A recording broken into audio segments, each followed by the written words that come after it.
Thanks for joining us. I'm Laura Knoy of New Hampshire Public Radio, sitting in for Diane Rehm. Republican candidates spar in their first presidential debates. The Senate puts off unfinished business as it leaves for August recess, and a federal appeals court blocks a Texas voter ID law. Joining me for the domestic hour of the Friday News Roundup, Chris Freites of CNN, Susan Glasser of Politico, and Olivier Knox of Yahoo News. And welcome to all of you. Thank you for being here. Hey, it's great to be here. Thank you. Thanks. You can join us, too, throughout the hour. Call us at 1-800-433-8850. Send us your email, drshow@wamu.org. Join us on Facebook or Twitter. And because it's Friday, we're doing a live video stream of this hour. You can watch at drshow.org. So all of you, let's kick it off with the debates yesterday, and debates with a plural, right? Olivier, just remind us, there were two. That's unusual. There were two. There was an undercard at 5 p.m. The people who did not make the cut based on criteria linked to national polls. And then there was the main event later in the day with the candidates who are really considered to be the more likely candidates for the nomination. And lots of buzz this morning, Olivier, about that main event at 9 o'clock. A lot of people saying this was perhaps one of the most heavily watched, most enjoyable to watch debates in a long time. What do you think? Well, how could you look away? I mean, it was great TV. There was something for everyone. If you wanted to see a Yahoo News comment thread achieve sentience, you could watch Donald Trump. If you wanted to see the person that people tend to consider the front runner come across much more weekly, Jeb Bush, you had that. You had fights between different wings of the party and national security, Rand Paul and Chris Christie going at it over civil liberties. It was great TV. I think I've long been a critic of the kind of debate that packs 10 people on a stage. I think it's generally worthless. I was proven wrong last night. Yeah, what do you think, Susan, about how Fox organized this whole thing? It was unwieldy, and yet a lot of people are saying, like Olivier said, that they did a pretty good job. Well, that's right. I mean, in many ways, actually, you could argue that Fox was the winner of the debate last night. They came out of the gate with very strong questions. They had a very clear-cut strategy with the triple moderators, which, again, I normally would say 10 candidates on the stage, 3 moderators. This is not a recipe for exciting television. But I was struck by the fact that they had a clear strategy, which was to go directly after each candidate's weakness. And they asked pointed but civil questions to each of the candidates to get the debate going in a way that really set the tone for, we're not just going to be tossing softballs here. So I thought that was pretty striking. But of course, the evening's most, really sort of astonishing back and forth came relatively early on when Megyn Kelly went directly after Donald Trump on the question of his, very long and, sort of hugely documented history of misogyny. And, that exchange was so revealing. You really have to ask yourself, it underscored, the not only the theater of this, but the theater of the absurd. And there were times at the beginning where I have to say, I thought we were watching the Saturday Night Live version of a debate. It did become more substantive later on, but, come on, didn't you ask yourself, like when Donald Trump walked on the stage, even the moderators, they look like people playing characters in an American presidential election at times rather than a presidential election. And so, while it's getting good reviews for being good TV, if you actually look at the substance of the debate, I think you could argue that another part of the Trump effect that's playing out here is that it was not a super wonky, substantive debate in the way that go back to 2008, the much maligned 2008 clown show or 2012 clown show. And what you'll see is a lot of pretty substantive policy discussions and disputes, which we did not hear last night. Well, we'll get into some of the substance that came up, including immigration, of course, and national security. But to Susan's point, Chris, Fox did come right out of the bat asking very sharp pointed questions to each of the 10. How did that strike you? Well, I thought, as you said, when they come right out of the gate, the first question was, will you all here support the Republican candidate for president? And Donald Trump rose his hand and said, I won't do that. And that put him on the spot in front of a bunch of primary voters. And he basically said, yeah, no, I understand that if I run as a third party candidate and Hillary Clinton or another Democrat will probably win the presidency. That's not exactly the message that you want to give to Republican primary voters, that you're not a member of the team. So they made news kind of right off the bat with that. And it kind of struck me that we got, as a culture, what we have seen from entertainment is reality TV. And this was like the reality TV debate. I mean, we got finally in our news, as Susan was saying, it look like TV, and it looked like something that might have been a spoof of our democratic process, because they really, the whole setup was such that it really gave that effect. But you had candidates who came across a little bit more seriously. You had John Kasich. Nobody had really heard of John Kasich. He squeaked in under the wire, and people thought he got fairly good reviews. He's a Ohio governor. He was playing on his home turf there, and he is a guy who got in right before the debates and made the debates, and then was able to kind of show that moderate line of, I am a Republican, but I'm compassionate about where I come from. So he was able to carve out a lane for himself on a question of gay marriage. They asked, well, what would you say to your daughter if she were gay? And he said, I would love my daughter if she were gay. In fact, I went to a friend's gay wedding recently. I don't agree with it, but you have to, I feel like you have to love the people in your life, no matter how they think, and you have to respect that. So that was a different strain than we saw from some of the other candidates. I mean, it was a debate that kind of pitted the kind of very conservative, with the fears of immigration, fears of America losing, pitted fears versus hopes. So you had kind of, in the fears category, you had Donald Trump or losing, you had Ted Cruz, you had Rand Paul to some extent, and then in the aspirationals you had Marco Rubio, American 21st century. Jeb Bush, you had him talk about, we need to make everyone rise. So you're seeing that very starkly, this kind of, are we playing to fear and afraid of losing our place in the world as the Republican Party, or are we playing to rising up? Again, you can join us with your questions and comments. It's the Friday News Roundup on the Diane Rehm Show. The number is 1-800-433-8850. Send email to drshow@wamu.org. Find us on Facebook or Twitter. And again, video of this hour of the Friday News Roundup is streaming live on the web at drshow.org. So let's talk about the issues a little bit. There's been a lot of focus this morning on the performance aspects of it, on the clashes. But what are some of the issues, Olivier, that came up for you? Well, I was fascinated by the really tense exchange between New Jersey Governor Chris Christie and Kentucky Senator Rand Paul on the issue of civil liberties, mass surveillance, and the rest of it. And you had a chasm there that exists in the Republican Party between the libertarian wing, represented by Rand Paul, and the sort of post 9/11 deep national security state, spy on it, bomb it, et cetera, wing of the party, represented by Chris Christie. Emotional appeals on both sides, really strong positions on both sides. And the next president is going to have to make an awful lot of big national security decisions, including on mass surveillance. So I thought that was a fascinating moment of the debate. Immigration, Susan.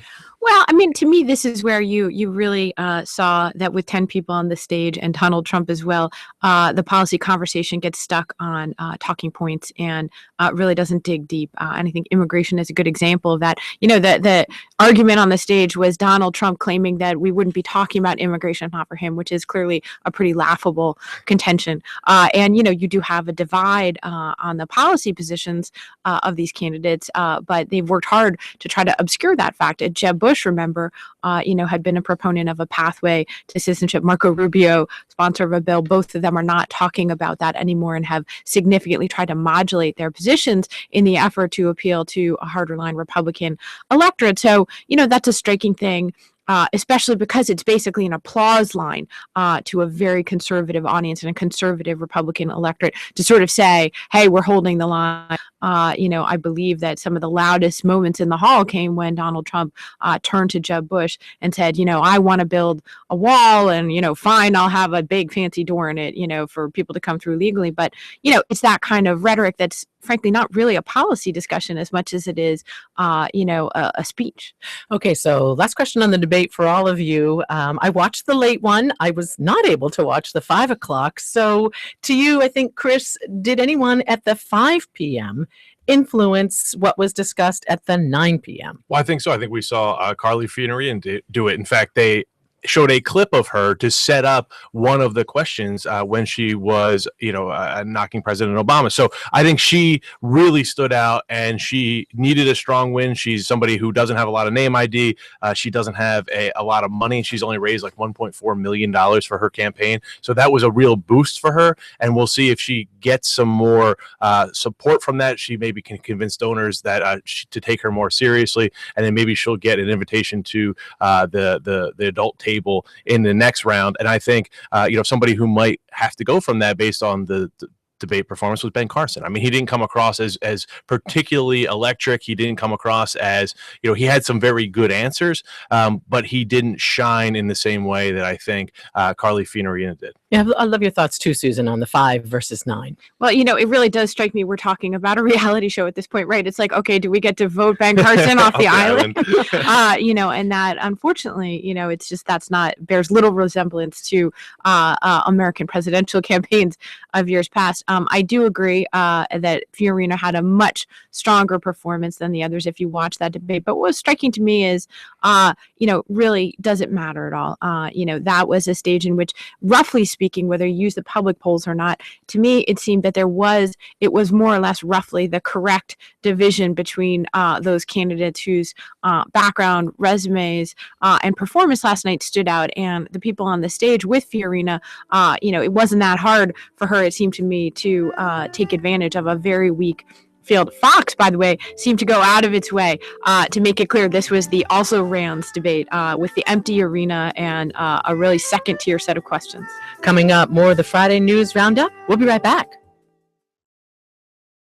Support for NPR comes from NPR member stations and from the George Lucas Educational Foundation, creator of Edutopia and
Welcome back. I'm Laura Knoy, sitting in for Diane Rehm. If you're just joining us, you can watch live video of our show at drshow.org. It is the domestic hour of the Friday News Roundup. Our guests this week are Chris Freites, investigative correspondent at CNN, Susan Glasser, editor at Politico, and Olivier Knox, chief Washington correspondent for Yahoo News. You can join us with your questions, comments, thoughts, 1-800-433-8850. drshow@wamu.org is the email. Find us on Facebook or Twitter. And all of you, let's go right to our listeners. And Eric is joining us from Cedars Fall, Iowa. Hi, Eric, go ahead. Hi there. I was watching the debate, and one comment that really stuck out was Mike Huckabee's comment on the military and how its goal is to kill people and break things. Do we really want someone in control of the military who thinks the main goal of the military is just to kill people and break things? Well, thanks for calling, Eric. And Olivia, you want to talk about that? Well, I mean, the straight up answer to that question is, that's what the voters are going to decide, right? We're deciding on a president, a commander in chief of the country's armed forces. You're getting a sense of their temperament. You're getting a sense of what kind of leadership style they would bring to the table. And so in some ways, the debates I've long been a skeptic of this kind of debate, but I think these kinds of exchanges have a clarifying effect for voters. Here's an email from Barbara who says, my objection to these debates is that they amount to a competition to get out talking points and to solicit knee-jerk reactions from the audience. The issues facing our country, Barbara says, do not have black and white answers, Republican or Democratic solutions, but instead call for thoughtful deliberation and compromise. Barbara, thank you very much for the email. Susan, it's hard to do thoughtful deliberation when you have 10 candidates. You know, democracy is the worst system except for all the rest, right? I'm struck by that. I mean, every 4 years, of course, this is a lament that you hear, widely spoken. It's the kind of thing if you ask people what they say they want to read versus what they actually do read, there's a pretty big contrast. And, the bottom line is whether it's what they want to watch on TV, which is Donald Trump, whether it's the articles that they click on, it's Donald Trump. We have a sense that it would be inaccurate to say that this phenomenon is an outlier in American politics. It reflects what voters might not want to admit to, but something that they are feeling and connecting with deeply. Well, and perhaps as the field winnows some, you will have more time for that deliberation that Barbara wants. Thank you for the email, Barbara. And let's go to St. Augustine, Florida. Jeff, you're on the Diane Rehm Show. Friday News Roundup. Welcome. Yeah, good morning. Hey, two quick things. They said I didn't have a lot of time. Jeb Bush's growth numbers for Florida were entirely based on the unsustainable housing boom and mostly blue state retirees bringing their pensions down and, buying very expensive second homes. I think wages on average went down when he was governor, and, I lived here when he was governor. The second thing is, as someone who voted for John Kerry for the first time when I voted for president and then Barack Obama twice, I think John Kasich is a killer candidate. The Republican would be fools not to nominate him. Okay, Jeff, good to hear from you. And so he's not buying Jeb Bush's economic miracle, Chris. Well, that's right, and I think we'll see more of that as we get into this race. What did Bush really do as governor? But to his other point about Kasich, I mean, that was really the first time we have seen him on a national stage, and I think Democrats, I think the call is right. I think he did kind of toe a very moderate line and was somebody who, based on one performance now, I mean, this is very early, based on one performance, may be able to kind of move to the center in a general election that might give Democrats problems. Susan? It's pretty striking, though, that this is a 3-time self-declared Democratic voter who says he likes Kasich the best. That's not generally the recipe for winning a Republican primary votes, and I think that is actually the problem that's going to dog Kasich throughout this. I already saw last night on Twitter a lot of commentary saying, Kasich is getting good notices from the pundits, and that's because they lean liberal. And in every election, in every Republican primary election, there's usually a Republican that Democrats and commentators like to like. And so effect. Yeah, exactly. And I think that is definitely a problem for John Kasich. Well, questions to ask Kasich when he comes up to New Hampshire. So thank you for that, Susan. And thank you for that call. You can join us to 1-800-433-8850. Send an email to drshow@wamu.org. Olivia Knox, I want to ask you about some television ads released by Hillary Clinton this week. As her poll numbers decline, what did these ads say, Olivier, and what's the bigger context around them? They are extremely personal ads that emphasize the candidate's relationship with her late mother, and tout her own, credentials as a grandmother. It's a really smart set of ads, and she might have been served well to release these earlier and keep them on the air forever, because it feels like she's really learned from 2007, 2008 for starters. So she's emphasizing the history-making nature of her candidacy.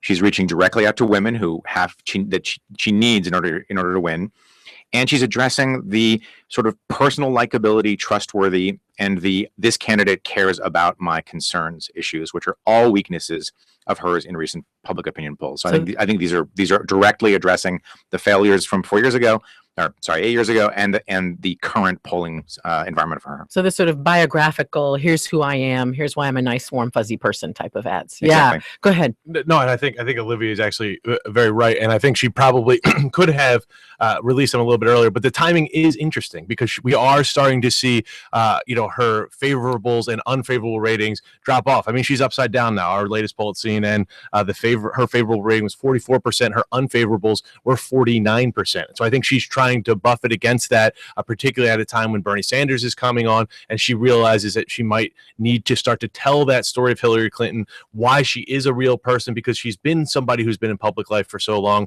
that her campaign realizes that they need to go back to the beginning. They need to go back to the start. And so that's why they went back with her mother. In the other ad, she talks about coming out of law school as a young law student. She could have gone to a big firm, but instead she took on the Children's Defense Fund. She's been in public life and fighting for children and families for a long time. So you're seeing that at a time when people are questioning her trustworthiness. They're questioning, is she just another politician? That is part of why we're seeing them now. It's a 5-week ad in New Hampshire, your home state, and in Iowa, and it's about $1 million. So it's a significant buy in each state. Susan? Well, and one of the missions of the ads is clearly already accomplished, which is to say that we're talking about those ads instead of talking about the news around investigations connected with her private email server, instead of talking about the fundraising of the Clinton Foundation, instead of talking about a lot of the controversies that have come up. What's, this Iran deal that we haven't talked about yet, but President Obama's Iran deal, and how unpopular is that going to be with Democratic primary voters. So there's a lot of issues that the Clinton campaign would prefer that we're not talking about right now, and that we are talking about her very impressive biography. Well, as we look at the Democratic field, just one more question. I'll turn to you, I think, Susan, first. Lots of chatter that Vice President Joe Biden might be considering a run. What do you think? Is this just talk, or is there anything real here? Yeah, that's the other thing they wanted to change the attention from. Look, there has been persistent talk on this. Really, it's been clear for the last year and a half or so that Vice President Joe Biden, although an extremely unlikely candidate, personally was not ready to let go of the notion that he had one more or possibly two more campaigns in him. Obviously, the tragic death of his son, Beau Biden, has reopened that conversation in an interesting way. Beau Biden was reported to have told his father that he thought he should run before he died. And in the phone calls that Biden and his advisors have been receiving to offer sympathies since that tragic event, really, that's actually what's reopened this in a way that's very interesting. They've now said, people close to Biden have now said that sometime in September is when he would make a call. I still think it's very unlikely. He has run and lost campaigns for president before. Remember that he actually ran against Barack Obama and Hillary Clinton back in 2008. He has never been successful in the early states of New Hampshire and Iowa at collecting any significant percentage of votes. Obviously, he's much better known now as a result of his 2 terms as vice president. But it would be such a divisive fight in the Democratic Party. It's unlikely that he would want that to be his legacy. Let's turn briefly to the economy and new numbers out on unemployment and jobs. A strong jobs report for July, Olivier, right in line with expectations or not? Yeah, pretty much right in line with expectations. 215,000 jobs created. This is basically confirmation of the sort of sustained growth that we've seen over the last few years. It's also, if you look at the wage numbers, you're seeing no measurable increase in wages, and that's another facet of this new economy. So we have job growth, but you're still going to find a lot of people who are just not feeling this recovery. Yeah, that's a number a lot of people are looking at. You're right. So average hourly earnings rose 0.2%. Not that thrilling, Chris. Not that thrilling at all, and I think that's part of what Republicans were running on, and you saw that last night in the debate with Jeb Bush being asked, how could you possibly say that we could get to 4% growth when it's been at 2%? And he made the argument that we need to aim high and we need to, do certain things, cut taxes, get rid of regulation. And so that will be a sustained story. Democrats, on the other hand, are going to try to say, look, we pulled the nation out of a ditch and now it's growing, and it's growing every quarter, and that's a win. So expect to see these job numbers continue to play some role in the political discussion. Susan, the Federal Reserve, people have been watching. Are they going to raise rates or not? How do these jobless numbers play in? Well, I think that'll be interesting to see, because really we're looking at, just barely meeting expectations. Is that sufficient stabilization of the economy, basically, to make this move? We know it's coming for a long time. The timing of it, by the way, really matters in a political sense, because the closer and closer you get into 2016, the more possibility that could have a negative impact of some sort on the economy. The markets have been bracing for this for a long time, so we'll have to see what happens, I think, in September when it comes to that. All right, let's take another call. And this is Michael in Birmingham, Alabama. Hi, Michael. You're on the Diane Rehm Show. Go ahead. Thank you for taking my call. I call because I feel like, as a young person in America, I'm pretty average with college. So I feel like I actively represent at least 50% of the voting population for this age group. And I feel like Bernie Sanders is the only candidate who's actually been addressing issues such as civil rights, equal pay, fair rights for women, and everything of that sort.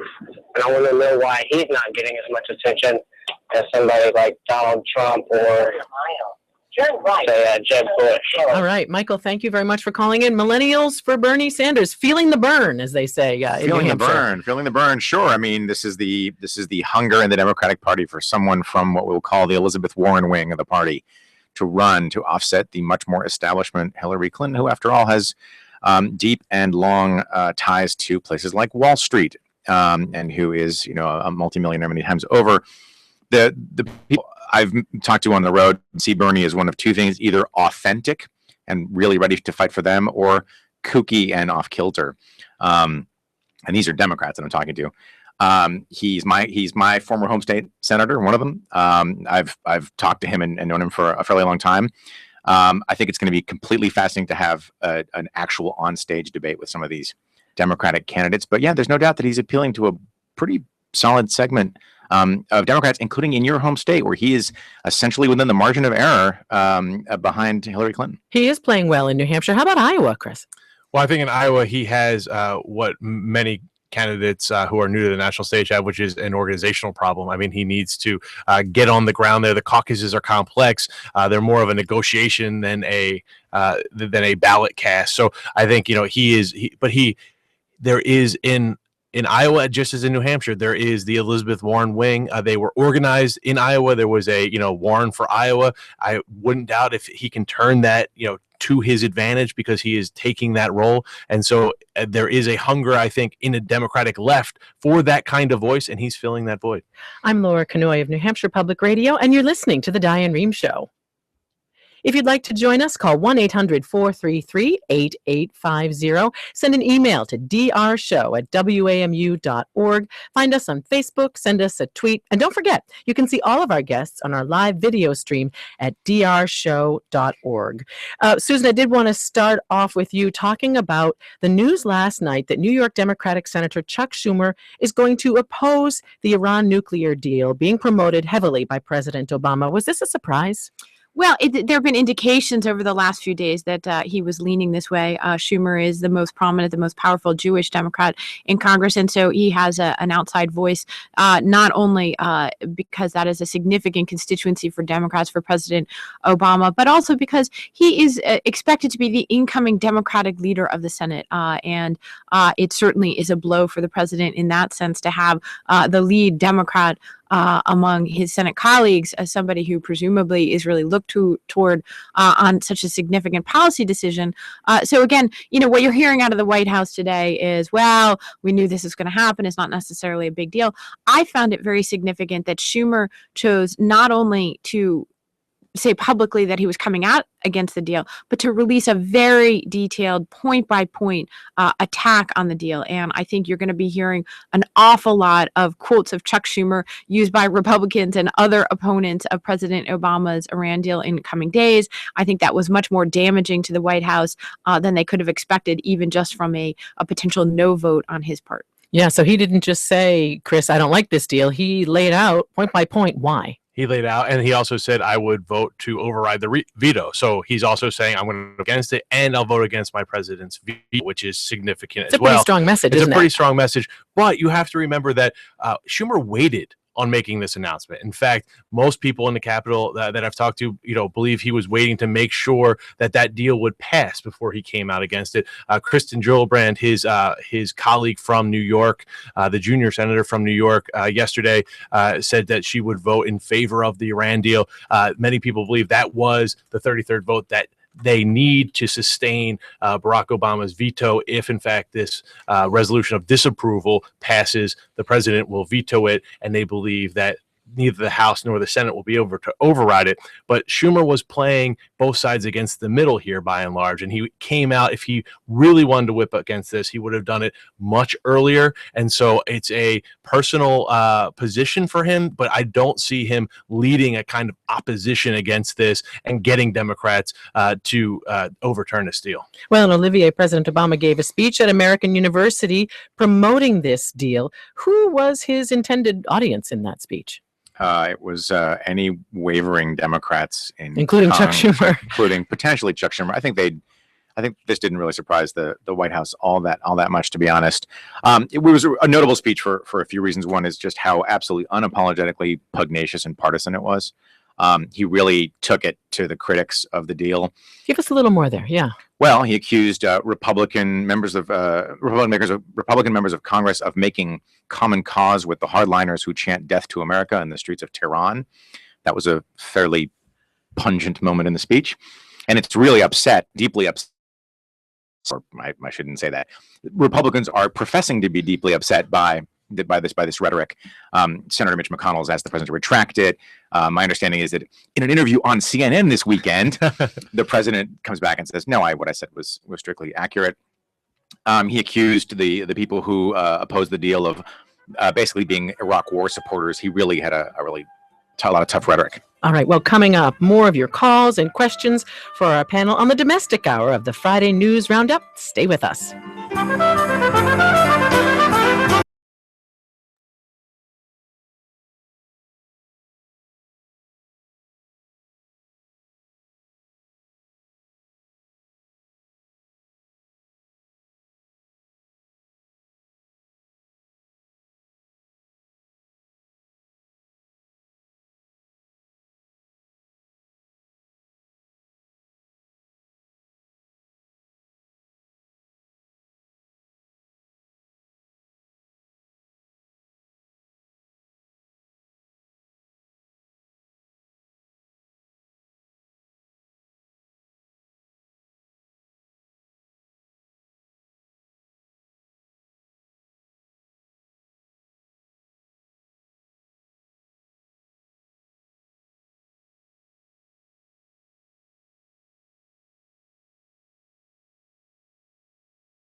Welcome back. I'm Laura Knoy of New Hampshire Public Radio, sitting in for Diane Rehm. Our guests for this hour of the Friday News Roundup are Chris Freites, investigative correspondent at CNN, Susan Glasser, editor at Politico, and Olivier Knox, chief Washington correspondent for Yahoo News. You can join us too, 1-800-433-8850, 1-800-433-8850. Send email to drshow@wamu.org. Find us on Facebook or Twitter. And don't forget, you can see all our guests on our live video stream at drshow.org. And all of you, let's go right back to our listeners and go to Laz in Miami, Florida.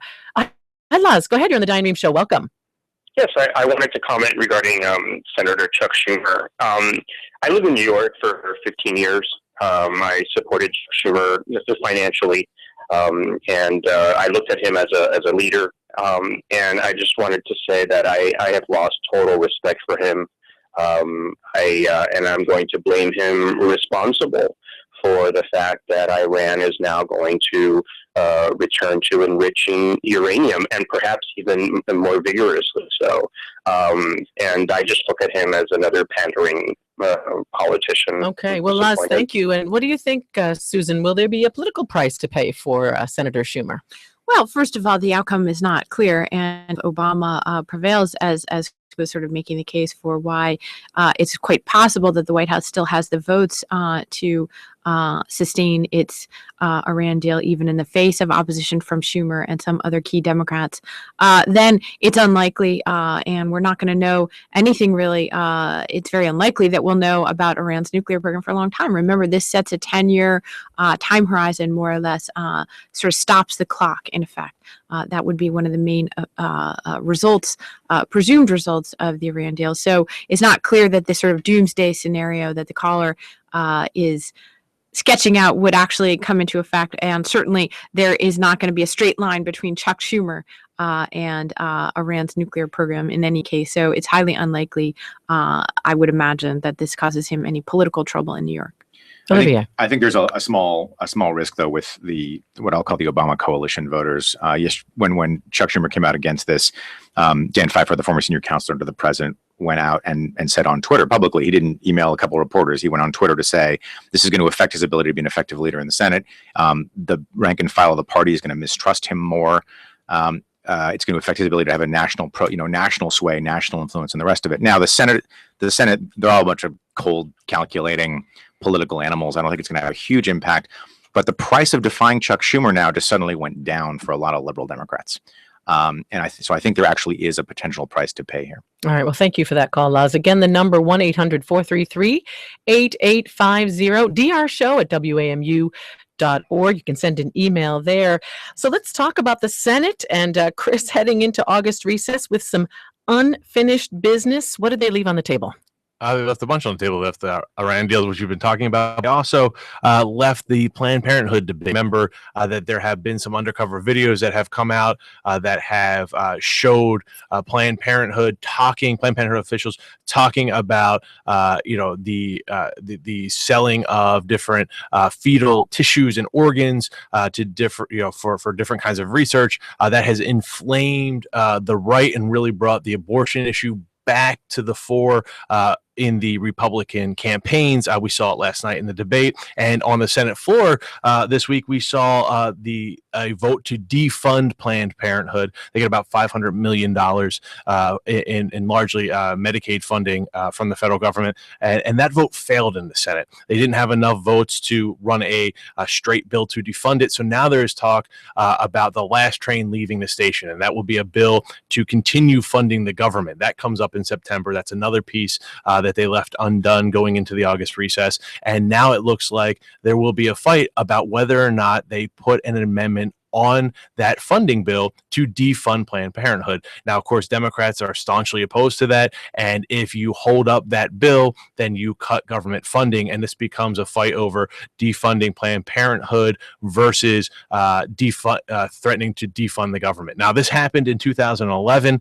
This same fight, eventually, the Republicans caved on that point and they passed a continuing resolution without defunding the government, without shutting down the government. Excuse me, I shouldn't say defunding the government, without shutting down the government. And Republicans in leadership, they know it's a political loser to shut down the government, particularly over a social issue like this. So it will become that classic fight of the conservatives and some of the Tea Party versus the more establishment leadership. Leadership doesn't want to shut down the government, particularly over an issue as divisive as this. So we'll see if they can find a middle road this time, which they did in 2011. But it looks like at this point, there's not a lot of appetite among Republican leaders to shut down the government until they get a defunding of Planned Parenthood. Well, and Susan, in the midst of a presidential campaign, though, there'll be people who want to make a statement on this and don't, care less about shutting down the government than making a statement. Yeah, people like Ted Cruz, for example, who shut down the government last time. Remember that in the summer before that happened, we all said, well, that's very unlikely. And Republicans know the bad history of shutting down the government is going to redound against them.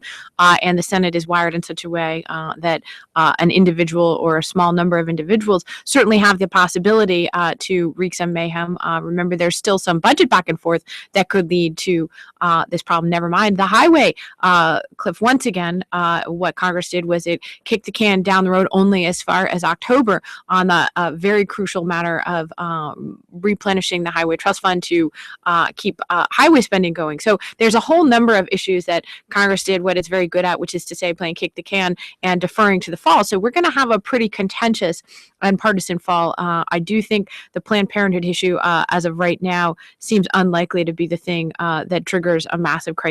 But I would never say never. You have not one in Ted Cruz, but three different senators running for president and using that body as a platform and a stage on which to change the subject from Donald Trump. Wow, it's going to be really interesting. And that highway bill is very important. Bipartisan support for it in the states anyway. Well, sure, but this goes back to a problem that Barack Obama's had for years and years, which is that infrastructure spending used to be one of the least controversial bits of business done in Washington, D.C., but it's become ensnared in the government spends too much money, shut it down kind of debate. So it's not clear how that's going to play out. I want to make one quick point about the Planned Parenthood conversation, which is, it is, to me, transparently a political play in the sense that if they wanted to, they could tackle this with legislation about fetal research. If they are truly offended by fetal research, they could go ahead and tackle that. But they aren't. What they're doing is they're going after a conservative, an organization that conservatives dislike, Planned Parenthood. So it's very interesting to me to watch that play out, and it's also clearly part of an effort to get the base energized. But I'm taking a very, maybe it's just Friday and I'm tired, but I'm taking a somewhat jaundiced view of the way they're approaching this, because there are ways for them to address the core issue, and they're not using them. It's the Friday News Roundup on the Diane Rehm Show, the Domestic Hour. You can join us 1-800-433-8850. DR Show at WAMU.org is the email address. Again, 1-800-433-8850. Chris, I wanted to ask you about a story out of Texas. A federal appeals court this week said a strict Texas voter ID law violated the Voting Rights Act. Give us a little more there, please. Right. So this has been an issue because remember in 2003, the Supreme Court ruled that federal oversight of election laws in many states, including Texas, was unconstitutional. And so the federal appeals court essentially said that this strict voter law, which required people to bring government IDs to the polls, and this has been an issue because many in the minority community have those government IDs. So the question of disenfranchisement, and if you are forcing people to bring ID to the polls and they don't have it, then they don't get their vote, and that's not okay. So this is essentially continuing the fight over how, now that the Supreme Court has ruled that the federal government doesn't have as much of a role in overseeing these laws, the federal appeals court has said, well, you know what? This law is unconstitutional. So this is clearly unsettled. Congress has been loath to kind of take this up or make any fixes to it. Republicans tend to support these voter ID laws. Democrats tend to support, tend to oppose them, and that largely breaks down upon among their voting base. Of course, Democrats have more minorities who vote for them than Republicans. But don't be surprised if this comes before the Supreme Court. This is going to move up the ladder. Wow, really? And I think by 2017 we will see this particular issue in front of the Supreme Court, because when they opened it up, they essentially sends it back to the court now. Well, and Susan, lots of states have been debating these voter ID, voting rights laws for at least the past decade. What does this Texas decision mean for that bigger picture? Well, first of all, it's striking to note that we're having this conversation on the 50th anniversary of the passage of the Voting Rights Act, as President Obama spotlighted yesterday. And I think that that context and the broader national conversation we've been having about race and, really this wave of laws not only has a partisan tinge to it, right? You see a wave of Republican-controlled state legislators and executives around the country moving to put into place very restrictive voter ID laws for the political reasons largely that Chris pointed out. But it also taps into this notion that we felt on some level that this was meant to be us moving to a new, more post-racial society. In fact, there have been various Supreme Court decisions that have alluded to the idea that, in fact, the earlier categories of affirmative action, had perhaps outlived their time. I think it's really striking. We're exactly 1 year after Ferguson, and there's been this sort of national head snap, right? This moment, this recognition that no matter what we wish it to be, that the actual state of race relations in the United States, the actual situation and the realities confronted on the ground by many African Americans are just simply not in the place that our sort of national conversation had moved on toward. And there was a sort of, hey, stop, wait a minute, what's really happening here? I think quality to the really fascinating and soul-searching conversation that occurred in the wake of Ferguson around the country. So I think it's really become on the national agenda in a way that we would not have anticipated. But by the way, where was that conversation in the debate last night? There wasn't a single question, unless I missed it, that was about this. Not a single candidate alluded to this in any way. It really shows that we do have two Americas, I think. Well, here's an email from Michael in Connecticut. He says there was startlingly little discussion at last night's 9 p.m. GOP debate on the national conversation that's come up right now about race, civil rights, justice, and the worth of Black lives. Instead, GOP candidates again and again returned to themes of unity and optimism. Michael in Connecticut says, I'd be curious to hear how your panel thinks this strategy will play out in the campaign to come. Do you want to tackle that, Olivia? It's a big question. And there's no way it doesn't get asked in either the Democratic debates or in the general election. So whoever the Republican candidate is, they're going to need to have an answer on this. The truth, though, is that these candidates are being asked these questions on the road. So, Jeb Bush has been asked this on the road. I'm trying to remember his exact response because I don't want to mischaracterize it, but they are being asked these questions on the road. We are doing some reporting on this on the road. Rand Paul has made a big to-do about paying attention to these problems. And so I think maybe in the kind of cattle call debate that we had yesterday, maybe it's understandable that they didn't go with this and they should come around it the next time. But there's no way this goes away. So again, if you're the Republican nominee or if you're in a serious contender to the last round, so that you've got to have an answer for this. Americans are focused on this. They're talking about it.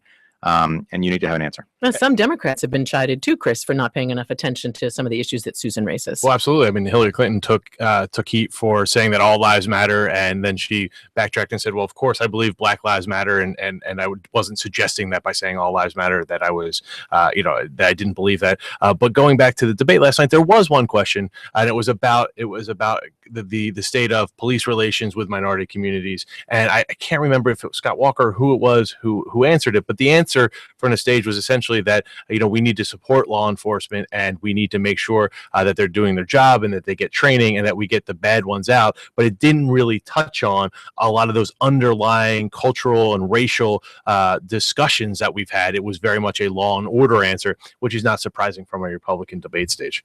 I'm Laura Knoy, and you're listening to The Diane Rehm Show. I want to go back to our listeners, and here's a tweet from Eileen. She says, this is relating to the debate again, big topic for people. Eileen says, I'm less disturbed by Trump's misogyny because it's unsurprising, more disturbed by audience finding it so funny. Eileen, thank you for the tweet. You mentioned this earlier, Susan. Now, for the people who didn't watch the debate, just remind us a very interesting interaction between the female moderator and Donald Trump.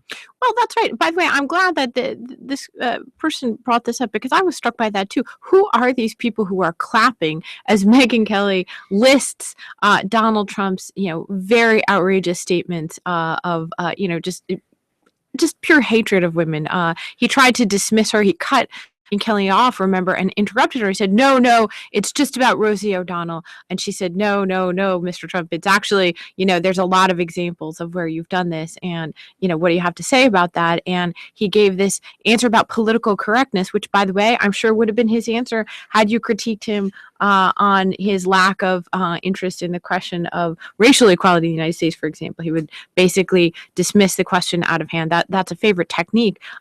What I'm struck by is that even though it's true that Republicans are a more white male-dominated party, certainly, than Democrats are today, Donald Trump, if he's actually running for president, is going to need more than, say, 0 votes from women. And I can't imagine that it's really a partisan issue the way that he has framed his comments toward women. So, yeah, I was totally struck. Who are those people in the arena? Who did they invite to this debate who are clapping for Donald Trump? Well, it's the conservatives who remember the public feuds between Trump and Rosie O'Donnell. Rosie O'Donnell, bugbear for the right, someone that they who took them to task, and they hate her, and they remember this public feud between Trump and O'Donnell. The thing that really creeped me out about Trump's answer was in the follow-up when Megyn Kelly said, well, there's also that one Apprentice contestant where you said it would be a pretty picture to see her on her knees. And Trump, of course, didn't back down. That's where he gave the politically correct answer. But at one point he said something along the lines of, I've been very nice to you and I could not be. And I thought to myself, so your default setting then with everybody who criticizes you is to threaten you. And we've seen this time and time again. He tangled with a minority reporter at the Daily Beast. He tangled with Megyn Kelly on this. Time and time again, the response is, I will bury you. And I just thought that was so interesting that he's being asked about his attacks on women, and his answer, he attacks Megyn Kelly with a veiled threat and this bullying that we saw. That was just fascinating to me, that he doubled down, not just in his answer and trying to dodge it with political correctness, but then he did the same thing that she was asking about in his answer. That was fascinating to me. Well, very quickly, last question. I think I'll throw this to you, Chris. Jon Stewart. Last show after that big Republican debate, there was Jon Stewart giving his last show. Real quickly, his impact on pop culture and our ideas around what's news. Well, I think it's going to be fascinating to have. I have to imagine that Jon Stewart wishes he went one more night so that he could, lampoon that debate. I was wondering about that myself. He doesn't usually do Friday shows, and so he missed out on that. And I think that hole will only be felt more strongly. I mean, there has been poll after poll about how, a majority of millennials get their news from The Daily Show. Jon Stewart has been a critiquer of not just politics, but us in the media as well. So I think it leaves a big hole. We'll see what happens with the new host. I'm Laura Knoy, sitting in for Diane Rehm. Thanks for listening.